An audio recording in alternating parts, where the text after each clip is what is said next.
moi, j'essaye de me mettre à la place de ces gens-là qui ne rient pas de la journée et je me pose la Mais ils ne question. se rendent pas compte qu'ils ne rient pas de la journée, ils sont Ouais, dans le rôle. ouais. Il faut comprendre une chose, c'est que quand tu es dans le rôle la majorité de ton temps, c'est-à-dire 95% de ta journée, Mmh. pilote automatique, subconscient aux commandes, ok, Mmh. tu penses que tu n'es pas malheureux. C'est OK pour toi. Tu fais ce Mmh. qu'on t'a toujours dit de faire. Et c'est pas grave en soi. Tu n'as pas conscience que tu es dans le rôle. Par contre, ton corps, lui, il en a totalement conscience. Et tu as tous ces petits désagréments qui fait que tu es épuisé. Tu as passé ta journée assise tu as passé ta journée assise devant un ordinateur et pourtant le soir tu rentres, tu es claqué quoi. Tu es juste claqué, tu es plus claqué que quelqu'un qui a passé sa journée au champ Ouais, parce que ça te nourrit plus. Ou ouais. alors il y a certainement des aspects de ton job qui te coûtent trop cher en fait, qui te coûtent trop cher et donc qui te nourrit plus. Donc là, le challenge en fait, c'est déjà de prendre conscience que tu es dans OK. le rôle. Et donc alors, qu'est-ce qui fait le plus peur? Est-ce que c'est échouer ou sortir du rôle? Ça dépend de ton tempérament de base, en fait. Quelle est ta personnalité native? Mmh. OK? Si je te prends un exemple, tu prends deux petits-enfants. T'en as un, il a un caractère gentil, docile. Parfois, on dit même qu'il est un peu invisible. En tout cas, il accepte assez facilement ses environnements. Il râle pas. OK? Tu prends un autre enfant qui est turbulent, qui a un caractère bien trempé, qui se fait remarquer. Tu imagines bien qu'ils vont pas avoir la même réaction par rapport à la question que tu viens de poser. Est-ce que, est-ce que tu préfères échouer ou sortir du rôle? Certains vont préférer échouer parce que c'est plus confortable et c'est OK. C'est leur droit le plus grand, c'est le libre arbitre de l'être humain. Donc, ils vont choisir une situation confortable, une sécurité matérielle, intellectuelle, qui va leur permettre de se retrouver dans ce contexte-là. Donc, échouer est moins douloureux pour eux que de sortir du rôle.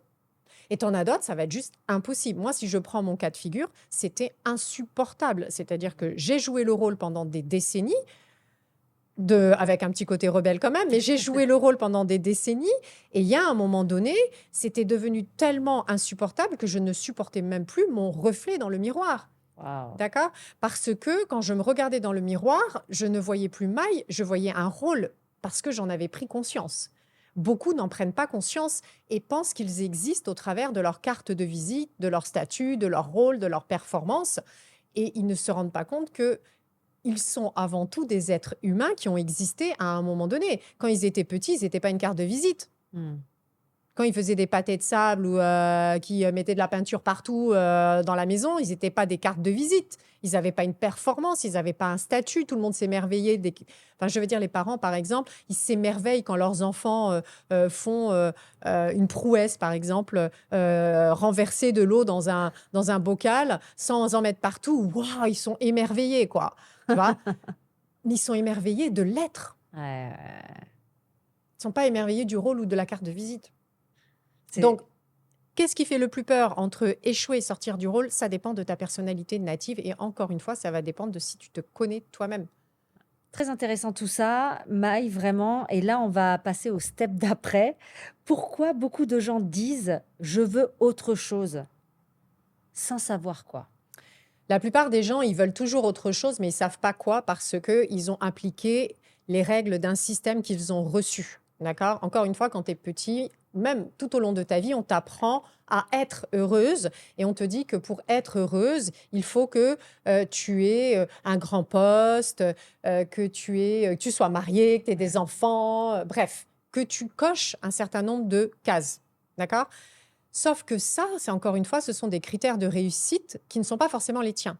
Ce sont des critères qui te donnent accès au bonheur qui ne sont pas forcément les tiens. Et donc, tu vas toujours avoir soif, tu vas toujours être en manque de quelque chose et tu vas te dire, mais non, je veux plus. Mais tu sais pas c'est quoi ce plus parce que tu t'es pas posé la question de qu'est-ce que je veux moi d'abord, qu'est-ce que je veux moi, pas ce que mes parents veulent, pas ce que la société veut, pas ce que mes potes veulent, moi, qu'est-ce que je veux.